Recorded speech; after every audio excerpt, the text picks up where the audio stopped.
What is up, Need for Speed Racers? It is I, your wheelman, Alex Cornut. I'm here today with the Mazda RX-7 in S-Class, and we're drifting it, you guys. I have been working very hard on my drift game so that way I can start bringing you guys build in this discipline for those of you guys that want to start getting sideways. Copium this week has been awesome. We've been running the DeLorean on Yin Yang, and so I've had a lot of practice in that car. I've had a lot of skills be developed within that, ideas and different strategies on how to get the most points, and been doing very well with that. Currently for Copium, I'm scored one of the highest players in that, actually in second place to one other person, Fia, that runs the testing with me. So right now we're kind of the residence point scorers for the Cornut crew. By no means are we the best out there, but we've got a pretty good handle on how to set up the car, how to bank your points, and get everything going. So I'm going to try to talk you guys through that. This is going to be a learning experience for all of us. The skills will develop, and as the skills develop for me, the more information I can bring to the builds, and we can go from there. But there's a lot of moving pieces to get good high scores in the drift events, and so I'm going to touch on all those and we'll go through it. First, let's dig into the build and get that going. And while I'm bringing this up, big shout out to Unk RC. He's got this brand new beat for us called Holy Trinity. It is a banger. I love that. And so for the styling portion of the RX-7, this is that Legends body kit, and then I've tweaked it for my own personal touch on it. I think this looks sick. I really like the Batmobile open glass top. I think that is just super dope. The overall Legends kit is a little too much for me. I don't like the way the front end looks. I don't like a lot of the stuff they did with that. But that crazy spiked rear tail, kind of that almost like a fish looking thing, like a shark maybe, and then throw the actual spoiler on there so we get some downforce. I think that's a really sturdy look. And that splitter, overall, this is a look I can get with, and I like that a lot. And being able to look in, see the right side drive, and just all the internals and stuff there, it's nice. The cockpit looks really good. So anyway, for the styling portion of the RX-7, there is a lot you can do with it, you guys. There is a handful of body kits for it. And so if you can make it look anything from Fast and the Furious all the way up to, well, not Tokyo Drift, but you can make it look pretty good. There's a lot of stuff. I would say I'd give this maybe a 2 out of 3 for the styling portion. And then once you get the Legends kit, you're pigeonholed into that. All you can do is change the wheels. So be aware of that if you're going in, you guys. You will not be able to make it look like mine unless you become Mr. Hacker Man. Alright, moving forward, we go into the performance portion. Guys, I bought all the engines for this car. There's a lot of them. And none of them really have the tools. I didn't buy that one because it takes us to S+. Really have the tools that we need to be good at drifting. For drifting, you want a couple of things. You want a lot of torque. You want to be able to break those tires loose at any given gear so that way you can initiate those slides and carry that momentum through the corners. You would like to have some horsepower to match that. The DeLorean, for example, we're pushing like 1,000 and 1,000 when we're drifting that car. This one, we've got way less horsepower and less torque. It's a little lighter, but really you feel it. So building the car, we went all in on bringing us a high torque value so that way you can get that. The way that the feel of drifting is to me, and the way that my points reflect that, is having high torque values allow you to initiate a steeper angle for your slide. The angle of your slide helps with points, but really it contributes to your multiplication factor for like your ×2, ×3, your points multiplier. You want to get that multiplier up as fast as possible. So you want to have the car as sideways as possible for all of your drift to maximize that score and to get that multiplier up. So they all kind of work together within that. high torque values get you there. And so after running all these different engines, trying a ton of different builds, we settled on this one, which is the third engine over. So we count 1, 2, 3. It is the basic iron 2.2 liter inline 4. That's a diesel engine. 121 brake horsepower when we start, but you'll see that after we get it built up, you guys, it's got 918 foot-pounds of torque and 684 on the horsepower. Just for reference, the transmission will change. I know the Wankel creates no torque, so I didn't build that one up. If I change the transmission to one of the different ones, it brings these all right up to 329 or 330. So if we go through, we'll look, it's got less horsepower, way less torque. That's what we're running. Less horsepower and torque, less horsepower and torque. You see where I'm going with this? All of these engines have way less performance than what we currently have. So this is far and away the best engine to build on. So make sure you get that third engine, that 2.2 liter inline 4. Now for the build itself, it gets a little scuffed at the end, but we're trying to get max rotation and the ability to get the most out of it when we are sliding sideways. Let me mute my phone right there. Okay, so for the parts, you are going to run Super Gold induction. You're going to run Elite Platinum ECU. You're going to run Elite Platinum fuel system, Super Gold exhaust, and then the Elite Platinum Roots supercharger. I would like to do the screw, but it doesn't quite fit with this configuration, so we got to run the Roots. Sport Bronze Nitrous, that's plenty. You don't need to really worry about a NOS bottle when you're drifting for points. Now, to get the most out of the car, we went with Elite Platinum off-road suspension. It takes lots of points out of the car and allowed us to put more power into the car. And it didn't feel bad overall when we were trying to step out the car and rotate and get those drifts. Also, if you're running tracks that have curbs, this soaks up the curbs really well. So you can be sideways and get up on the curbs and stuff and you don't even feel it. It's pretty solid. You'll see that if we run the regular road suspension, that adds about 10 points to it. And then if we run regular suspension, that's another 6 points. And those 6 points are super valuable when you're trying to add power and torque to the car, because this thing doesn't have enough. Silver Pro brakes, you rarely use them. And then we're going to run Silver Pro drift tires. The reason we run the Silver Pros is because these break loose a little easier. By them breaking loose easier, it allows you to get the car rotated and you're fine. It's a little harder to hold a drift angle with these, so you need to be good on the trigger and you need to be kind of tapping your steering input to get that car sideways and kind of just maintain that angle of attack. I tried it with the Golds and I tried it with the Elite Platinums. To run those, once again, you got to take power out, and this car doesn't quite have enough power to really push through with those tires, at least the way that I felt and what FIA felt. If changes come later and we're able to hone into a different skill set that allows us to make those work, I'll update the build, but for now I think this is the best way to just get in the door and get the car sideways. We are running a Silver Pro clutch and we are running the Silver Pro 6-speed transmission. You'll see that the 4-speed and the 5-speed both give you a higher PI value, and also the 7-speed does the same. So you actually get the most value for points with the 6-speed, and having a little closer gear ratio so you can hone in on what gear is best, be 3rd or 4th or 5th depending on what track. That's really the best for you. So having more gears is better options, closer gear ratios, allowing you to stay in the power better. 6-speed is definitely going to be the way to go for this build. And then, as all things, we want to run the Elite Platinum differential. You guys can get away with legitimately just the Sport Bronze, but I always run the Elite Platinum. So you might throw into Sport Bronze. Just make sure you slide that slider 100% to the drift. You want to have as much control as possible. Now, auxiliaries, you guys. You need to run Nitrous Drift. That is not negotiable for drift events.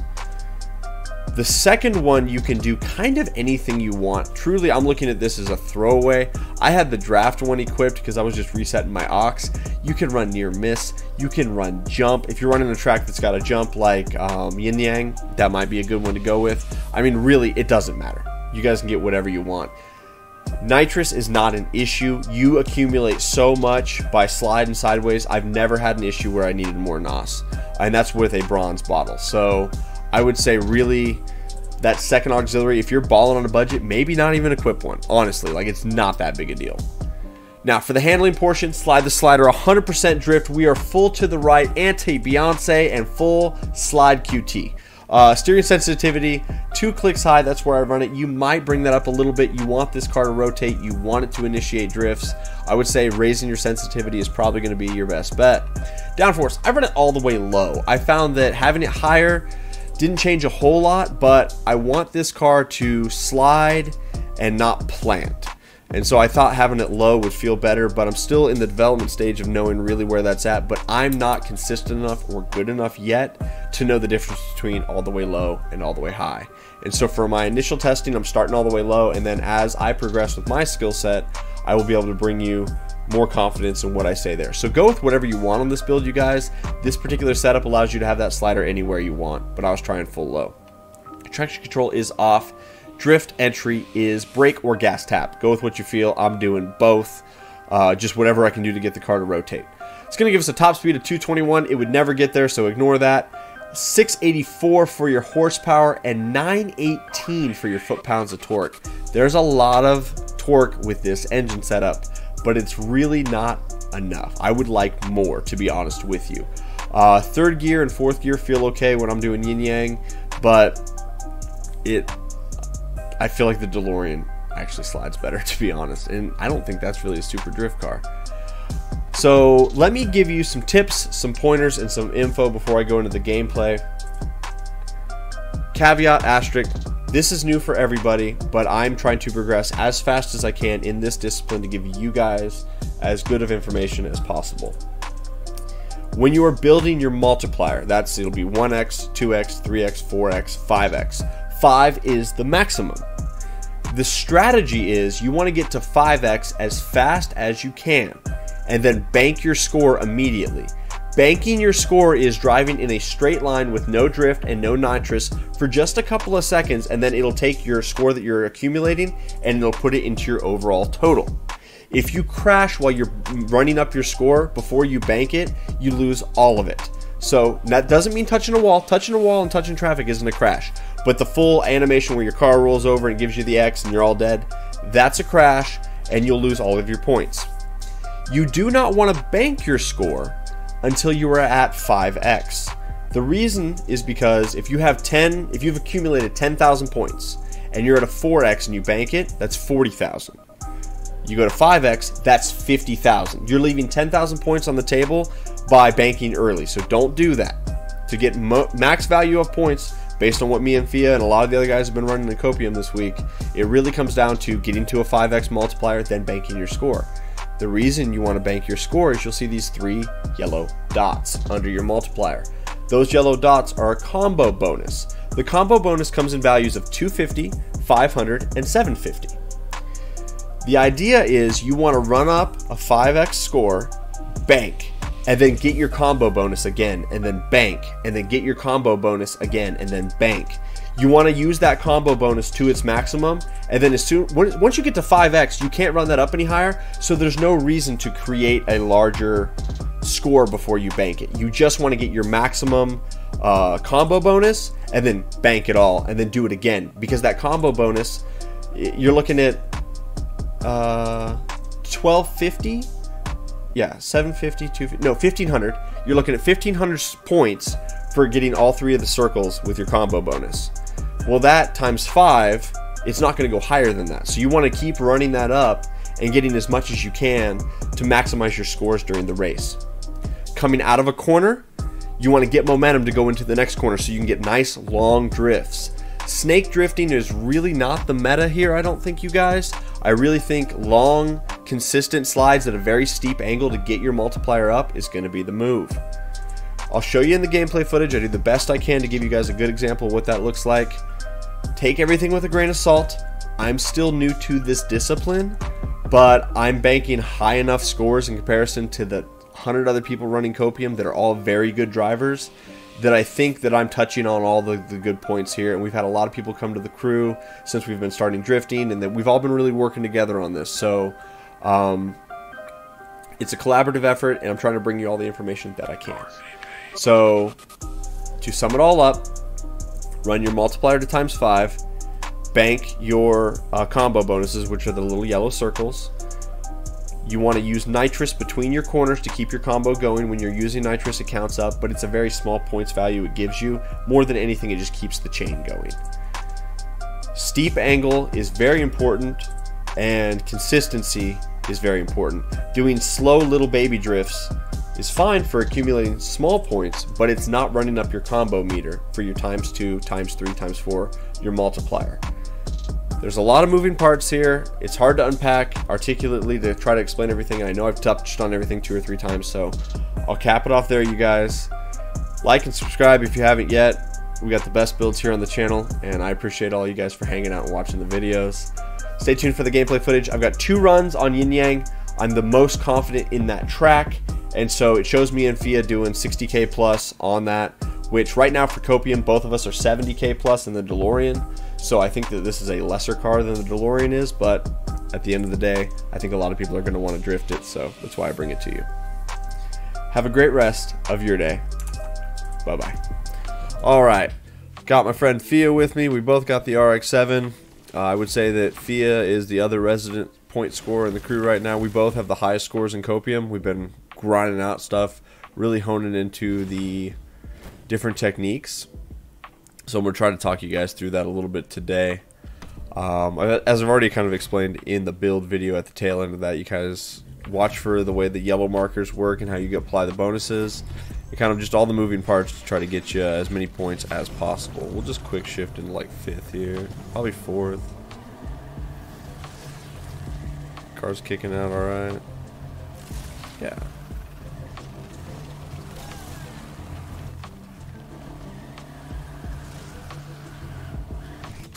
Get some momentum up to go to that one. Rotate a little more than I would have liked there, but at least the car is rotating really good.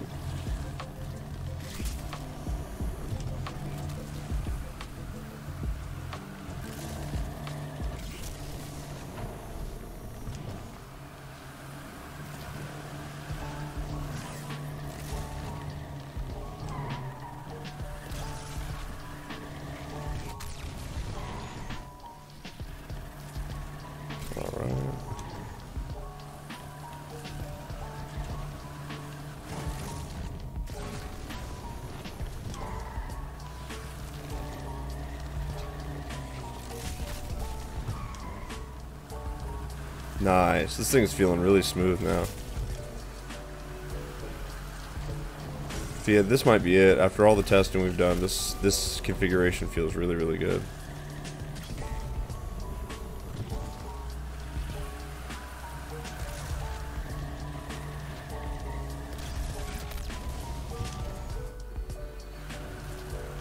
Alright, straighten out, bank the points.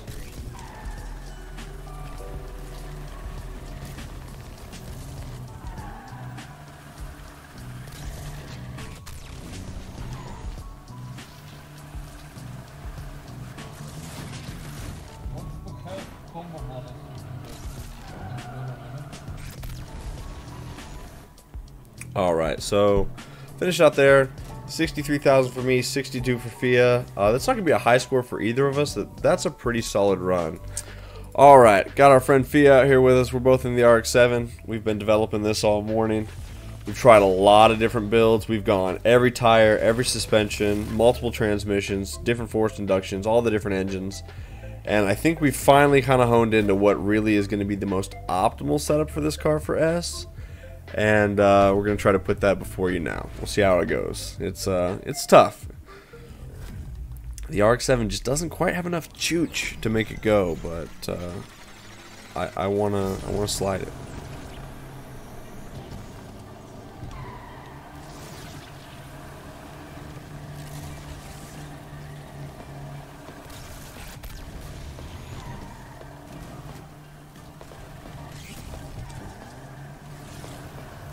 Working on getting that steep angle, setting up our lines so that way we can get long sweeping drifts through the corners.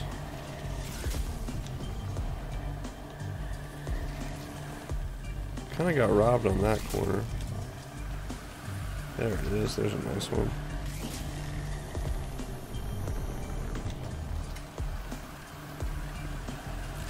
Very good angle with that, that was perfect.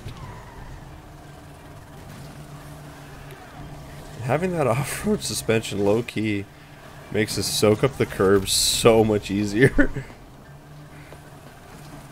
I kind of love that.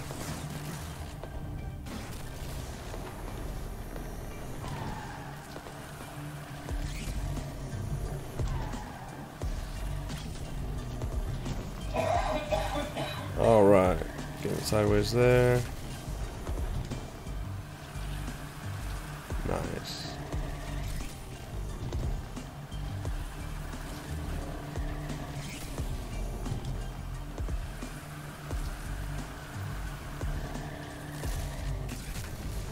I really would have liked that to be the ×5 on the previous corner, but we'll bank it here on this straightaway.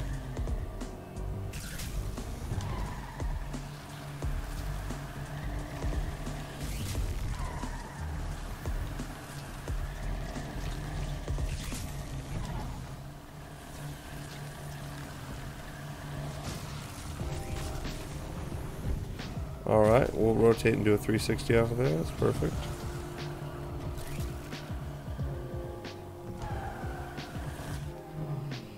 Alright, 64,470 and 62.6. Pretty good, pretty good. That gives you an idea of how the RX-7 handles. That's the track I'm proficient on right now, so you guys have a great rest of your day. Bye-bye.